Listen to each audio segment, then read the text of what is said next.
The Honorable Justices of the Supreme Court of the State of Iowa. Hear ye, hear ye. The Honorable Supreme Court of the State of Iowa is now in session.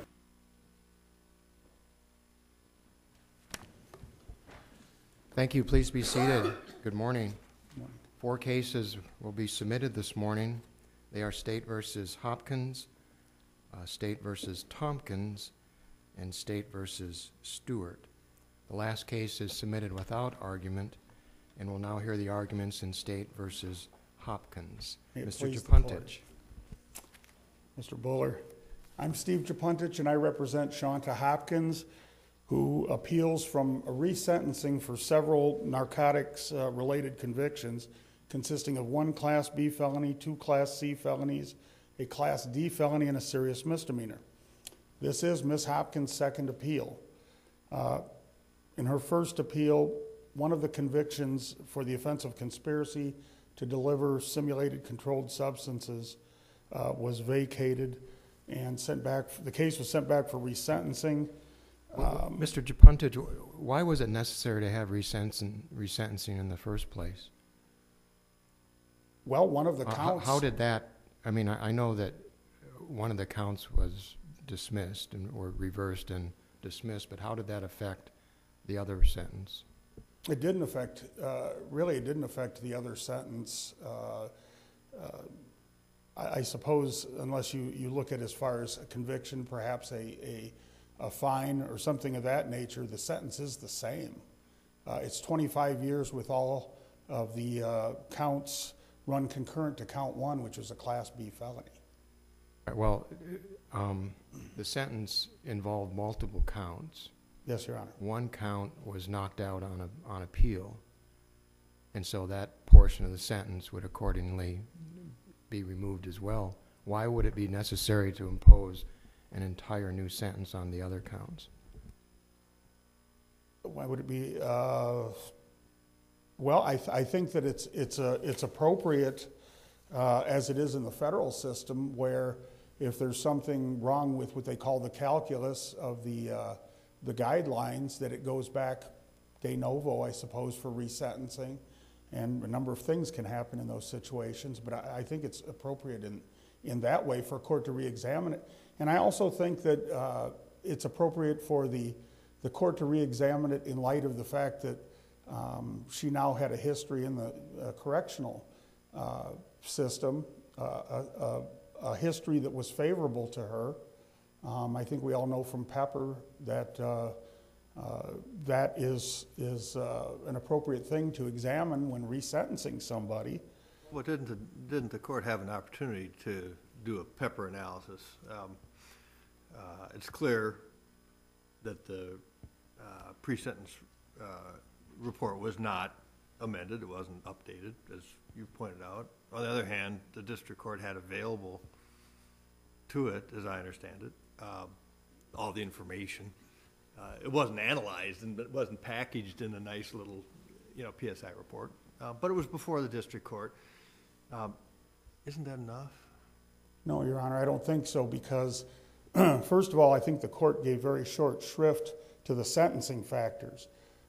If we look at our case law, starting with Formero... Oh, but the court was going to give short shrift even if it was packaged in the PSI. I mean, supposing the PSI in this case was exactly, used the prior text exactly, and then said addendum and typed in the content of the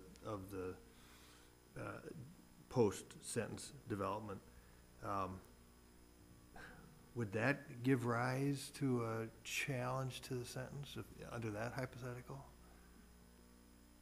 Well, I think then we may be looking at the PSI itself and what the author had done with it, that it didn't fulfill the statutory mandates under 901, that the PSI should take into account mitigating factors as well as inculpatory factors. And Your Honor, I think that Ms. Hopkins has been prejudiced because we feel that a PSI author very well could have changed the opinion from maximum incarceration to a less restrictive alternative. And after all, I think courts really place some stock in pre-sentence investigations. After all, the people who author them are corrections officials. They're the experts in that area. And I think there's a certain amount of deference to them, knowing what they see as being a candidate who may or may not be prone to recidivism. But, do you agree, Mr. Japuntich, that for your ineffective assistance claim, you need to show a reasonable probability under Strickland that a different sentence would have been imposed? Yes, Your Honor. I realize that, and I look at this case and I see the way the court ran through the things that were put on at the resentencing. And in this case, you've got an individual who has no criminal history, has done Herculean things since her first sentencing 18 months before, and the court then says, well, these are all fine and good, but based on the nature of the offenses, I'm going to impose the same sentence. And I think there is prejudice there. The court did not weigh any of the options, any of the variables that were involved in deciding what to do with this individual. And that dynamics of that had changed since the first sentencing. I guess I just have a quick question here, kind of following up on what the chief said. I don't know exactly what the first appeal said. Obviously, there was a merger of a couple of these cases. Is that correct? Yes, Your Honor. So all we're doing is saying you need to resentence in consideration of not having 5 counts, but now we have the 4 counts. Is there any reason that the court, even on resentencing, would have to go through a whole colloquy and everything with it, or is it more of just the court correcting the sentence to note that instead of 5, there's now 4? You see what I mean? That, you know, sometimes you have circumstances where you don't even need to have the defendant come back for purposes of resentencing. If all you're doing is, you know, correcting the error of sentencing on that. Was it necessary for the court to even, as part of this resentencing, go through the whole colloquy and the whole PSI and the factors here at all? Again, I think the court did, because the sentencing occurred 18 months later. I mean, it was a resentencing, so you have to look at her station in life at that particular time. And again, in the federal system, when there's something... Well, that's what I guess I'm asking. Obviously, it's your position that they do have to go through it and do the whole resentencing and, you know, bring it up to the current status of facts relating to this woman. But is that really necessary if all we're doing is merging 2 cases and simply correcting a sentencing order? Your Honor, I think it gives the court the opportunity to address something that is equitable in nature, and that has to be a concern, especially in light of the facts of this case really underscore that. Because you've got an individual here who's really worthy of being considered for probation. I'm not saying a deferred judgment. These are serious crimes. We understand that. And I also understand she benefited by virtue of the fact that her case was reversed and then went back for resentencing. But I think that is the equitable thing to do, because you know, individuals are not static. At different times, they may have different attributes that will reflect differently upon the court's decision to sentence them. And maybe my question initially really should even go to: did the district court have jurisdiction to resentence? Because the Court of Appeals did not remand this for resentencing, did they? I thought they did, Your Honor. I could be mistaken. Well, the point is that there were 6 counts. She was found guilty on all 6 counts, and the court imposed a sentence for each count that she was convicted of, and then ran all the sentences concurrently. That's right. On appeal, 1 count, count 5, I believe, it was determined that there was insufficient evidence to support that conviction. So that count, the was reversed and dismissed. So under that situation, why was it necessary for the district court to resentence the defendant? Well, why was it necessary as opposed to what, doing like a nunc-pro-tunc or something of that? Well, just excise the sentence on the crime that was reversed. I mean, in theory, you could just take your magic marker and kind of draw through the count and let the rest of it stand. I take it that's the thrust of the question. The only way around it I could see, around this argument, is, I suppose, an assertion that, well, when you have multiple crimes and a judge is sentencing, the fact of multiple crimes bleeds over into other sentences. I mean, one could argue that maybe in a multiple crimes case, a court is more likely to impose more severe sentences than where there's fewer crimes. But is there any authority for that, or is there anything in the record that would support that theory, namely that the conviction on the offense that was reversed improperly influenced the court on its sentencing of other crimes? Your Honor, I think that the argument that we made was that the court should have looked again for resentencing purposes at the fact that one crime was eliminated. And I think in that way it is appropriate for resentencing. But there was no argument made that it bleeds over as far as being prejudicial. However, I think they're part and parcel maybe of the same argument that it should be reevaluated, as it were.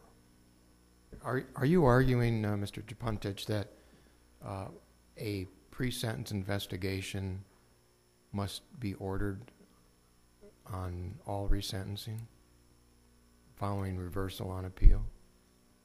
Yes, I am. I think it should be. And I don't see, I know the statute doesn't directly address that I'm aware of, but it does, you know, it also makes no provision for not doing it.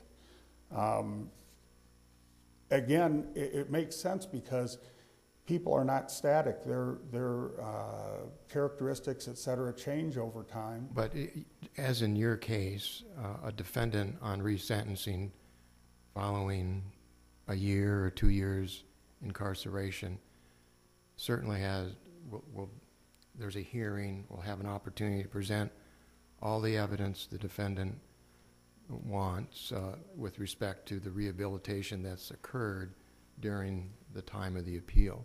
And in this case, Ms. Hopkins was given that opportunity, and in fact provided all of the information to the court about the progress that she had made while in prison.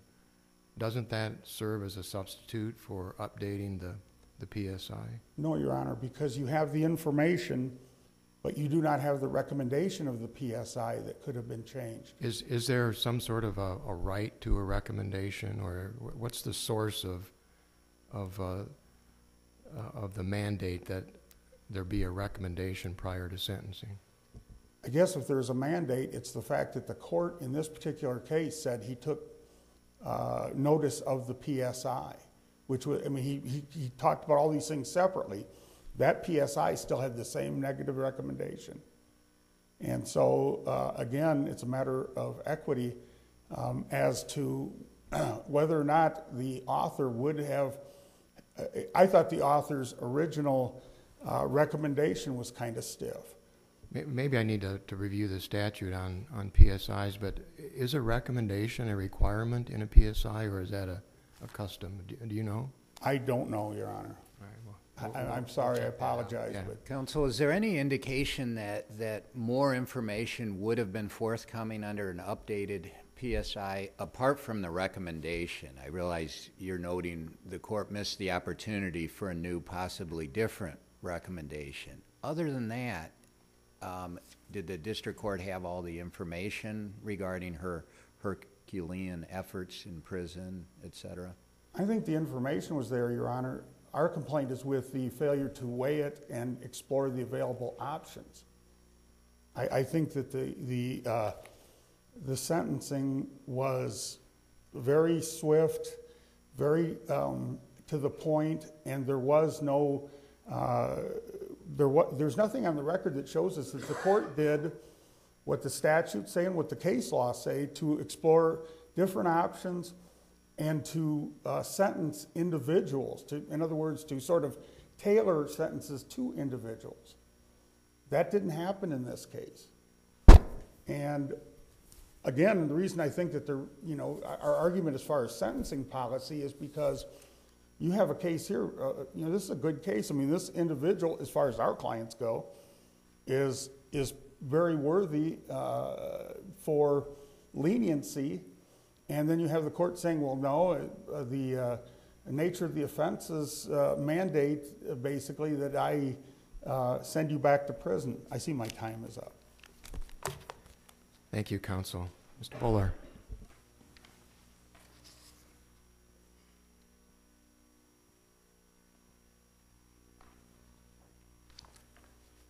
Mr. Buller, I don't think the state challenged the resentencing issue.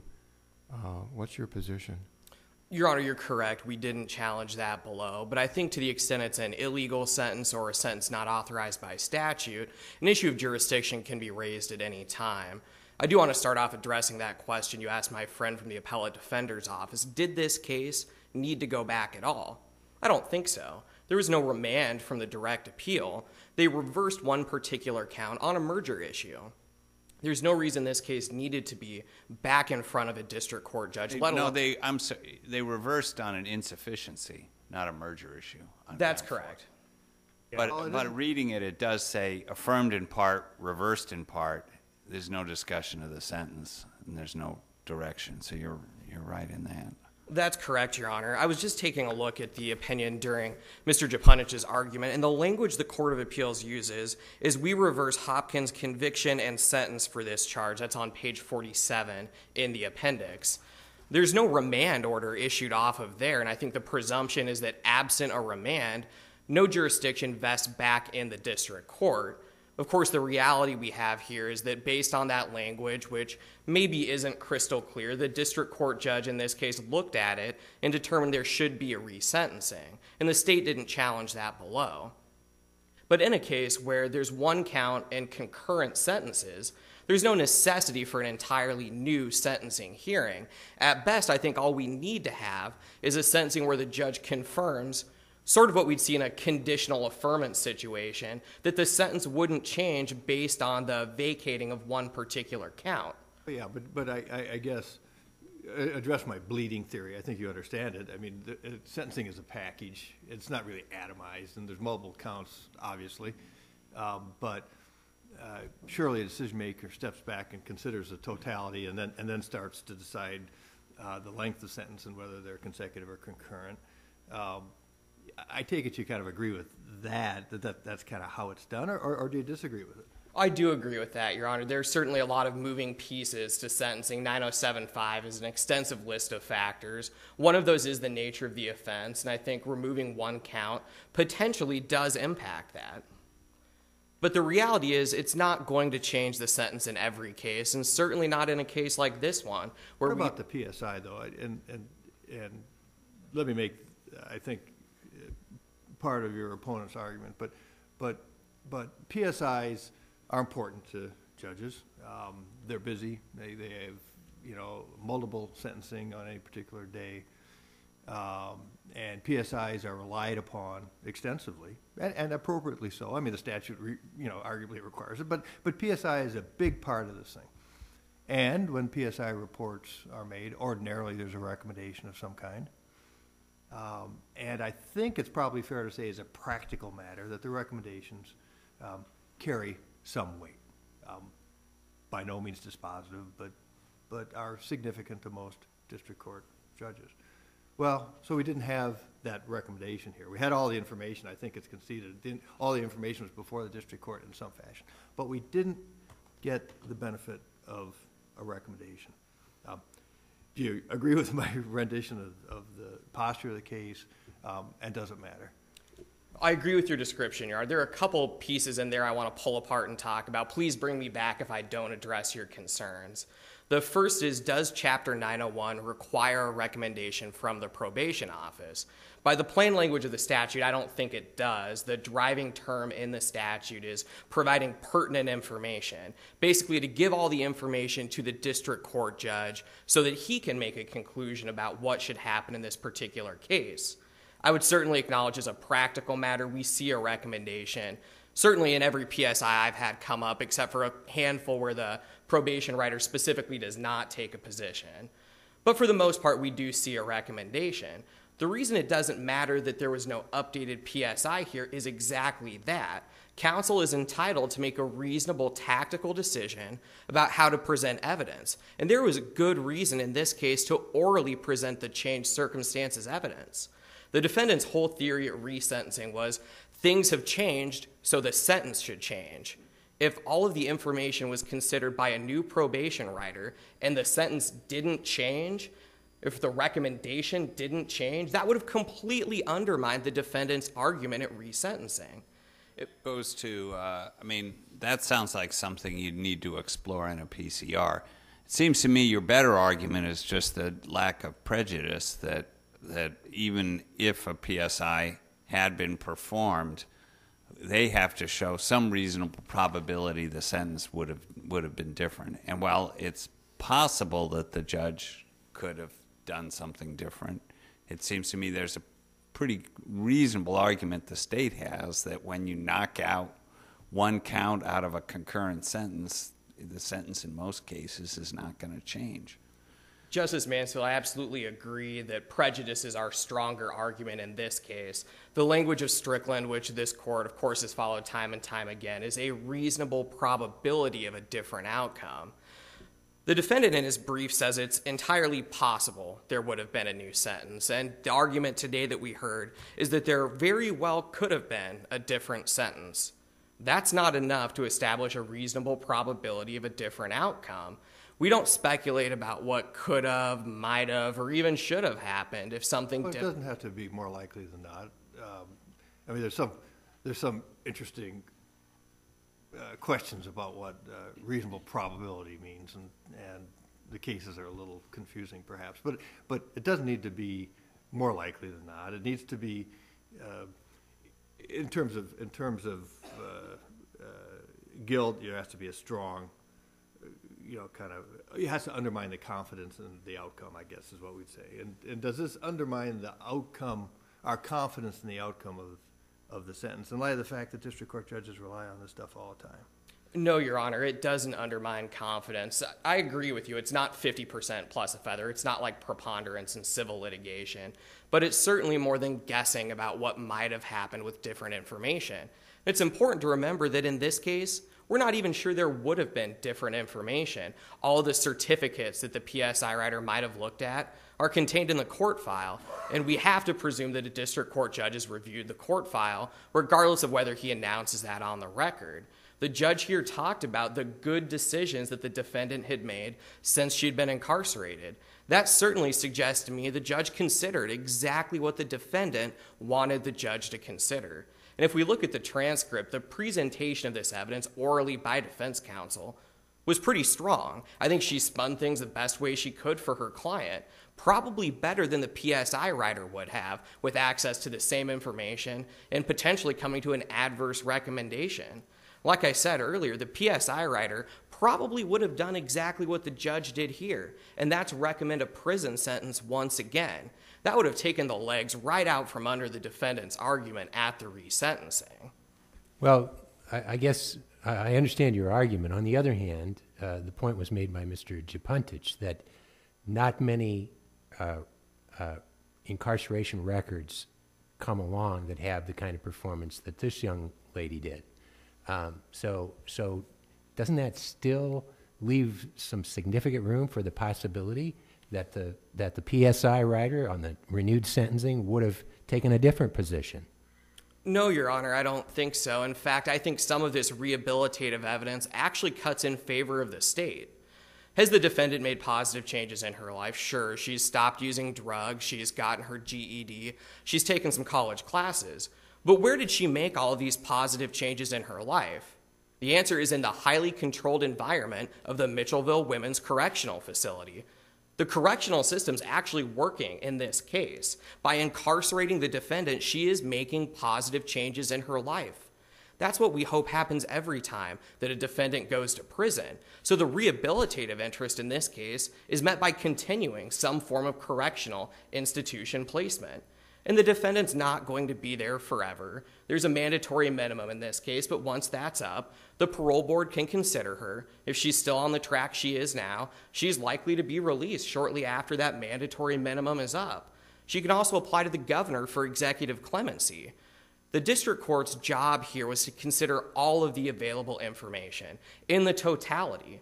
The judge emphasized a few factors. He thought the nature of the offense was probably the most important. And I think that's right.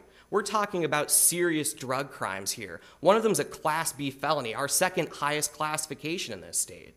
The district court judge didn't abuse his discretion when he sentenced the defendant to prison. Counsel, the Peppers case makes the comment that when a court resentences a defendant, the court should have all of the up-to-date information and the best picture of what's going on in the defendant's life, and something that speaks to the current history and characteristics of the defendant. Wouldn't it be beneficial to the court, to the state, to the defendant, for everyone involved, if that most up-to-date picture that's going on in the life of the defendant be given to the court through the filter of the Department of Correctional Services that can present the information in the best way for the court to evaluate it?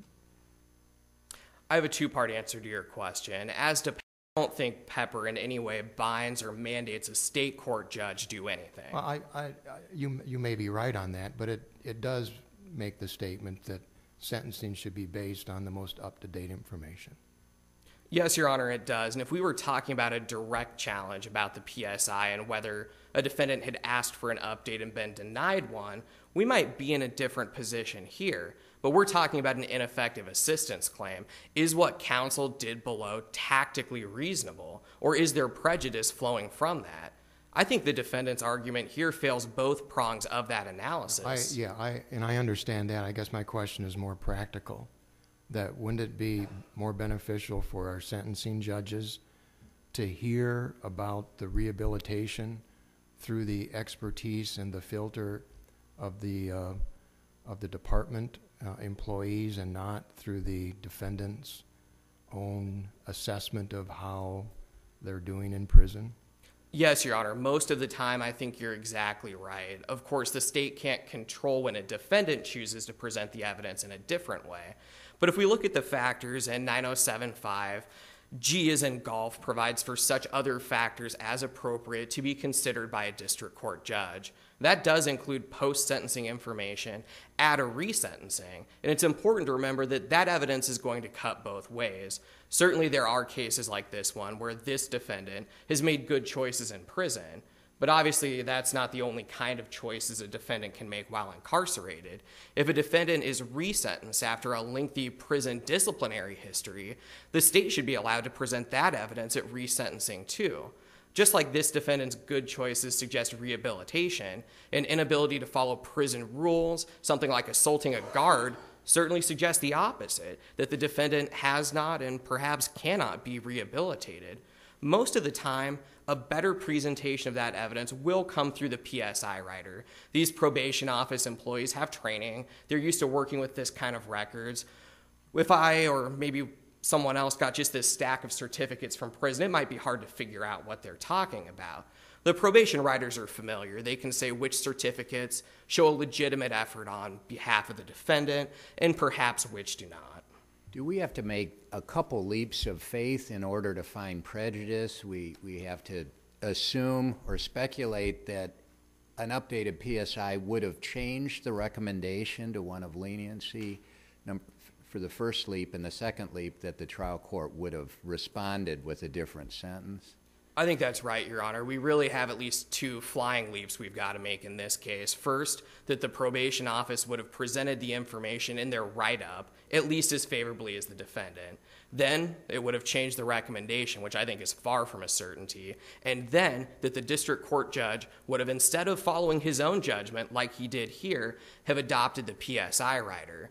The fact that the district court judge, after hearing all of this rehabilitative evidence presented by the defendant's attorney, came to the conclusion that prison was still appropriate completely undermines the defendant's argument on appeal. I think there's no reasonable probability that the change in recommendation by the PSI writer would have shifted the judge so far in the other direction to change the sentence imposed. The question here really isn't, would something in the sentencing calculus have changed? It's would have enough changed, would so much information have been different that it would have warranted a sentence of probation instead of prison? I guess I have another question along that same line. It really appears to me like, and correct me if I'm wrong, I thought there was some type of correspondence from the defendant in this case to the sentencing judge, almost as if they were requesting a reconsideration of her sentence. And I'm kind of getting the impression there's a little confusion here between having a hearing, a reconsideration of a sentence, where you'd want to take advantage of all those progress in prison, versus a resentencing in a more formalistic way that we have here. Am I looking at it wrong? Mr. Chief Justice, I see my time's up, if I might answer. Justice Zager, you're right. There's a letter in the record from the defendant that refers to a reconsideration. I'm not sure we can read much into that. Defendants often don't use precise legal terminology. She very well might have been confused about what was happening. I think there was some confusion even by the district court judge based on the Court of Appeals language in the direct appeal. Does that address your question? Yeah, I think so. I just, the whole process here seems to be almost more of a hearing on a reconsideration of a sentence.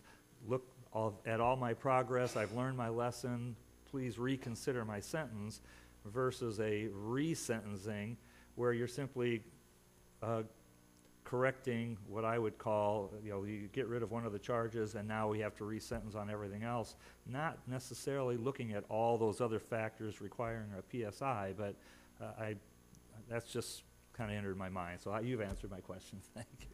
Thank you, Your Honor. Thank you as well, Mr. Bowler. Rebuttal, Mr. Japuntich. Thank you, Your Honor. Justice Cady, I'd like to go back briefly to your question regarding whether or not the code mandates a recommendation from the PSI author. And I think if we look at, I think it's 901 7 sub 3, we find that the code compels the PSI author to find out if an individual is appropriate for different correctional programs, if it's appropriate for or eligible for a deferred judgment, probation. I think that inherently the statute imposes upon the PSI author the duty to make a recommendation. I don't think that there's any kind of mathematical formula that they perform in saying whether an individual is or is not, eligible or a good candidate for, a residential correctional facility or something less restrictive than prison. So I don't think there's anything that says directly you must make a recommendation, but I think the language of the statute makes that clear that they have to, at least on certain things they do. And incarceration or a less restrictive alternative is one of those. I agree with counsel that in this case the correctional system did its job. They did a good job. Ms. Hopkins had the foresight to take advantage of the things that were offered in the penitentiary. But there are other issues within this case that I think the court should look at. If the court recognizes the sentencing hearing as being legitimate for jurisdictional reasons, I guess it could have been a claim of an illegal sentence, or as Justice Zager mentioned, it could have been a reconsideration based upon her letter. But I think that her age, 23, is not old. No, she's not a juvenile. But the court will take note of the fact that the record shows she's slow. She's had some mental problems. Her mother talked about that. Even the PSI mentioned it. And that coupled with her age may explain some of her bad behavior. But also somebody with no criminal history not getting a second chance, if this sentencing hearing meets all the jurisdictional requirements and everything. Counsel, hypothetically, if there had been an updated PSI that recommended leniency, would the sentence actually imposed by the district court be an abuse of its discretion? I'm sorry, if the PSI had recommended probation? Yes, and a new, fresh, updated PSI recommended probation, but the judge disregarded that and did what he did. Abuse of discretion? In this case, I think it would have been an abuse of discretion, and by that I mean saying that everything else is the same. And the reason it would be an abuse of discretion is because the court did not go through the process that's prescribed for this. The court did not go through and weigh the different variables and explain why, because of the nature of the offense, Ms. Hopkins was not a good candidate for probation. Courts, as you know, district courts have discretion. They do not have unlimited discretion. And we talk about things that are unreasonable and untenable. I think this is both unreasonable and untenable to at least give her the process of evaluating all these different things in making a decision. What do you make of the possibility that counsel made a choice not to do it? The original PSI report, one could argue, was fairly tough on your client. And why send it back to an author where you'd run the risk of coming up with a tough recommendation? How do we know counsel didn't make the strategic choice to say, well, I'll make my argument before the court and present documentary evidence of it and not run the risk of going through the filter and coming back with a negative double dunk, if you will? Your Honor, my time is up. May I answer your question? Justice Apple, I think that in this case, I don't think that that's reasonable, a reasonable strategy, because my client had nothing to lose. The PSI recommendation could not possibly have been any worse. She only stood to gain. Members of the court, thank you. Thank you as well, counsel. The case is submitted, and I'll hear the arguments in State versus Tompkins.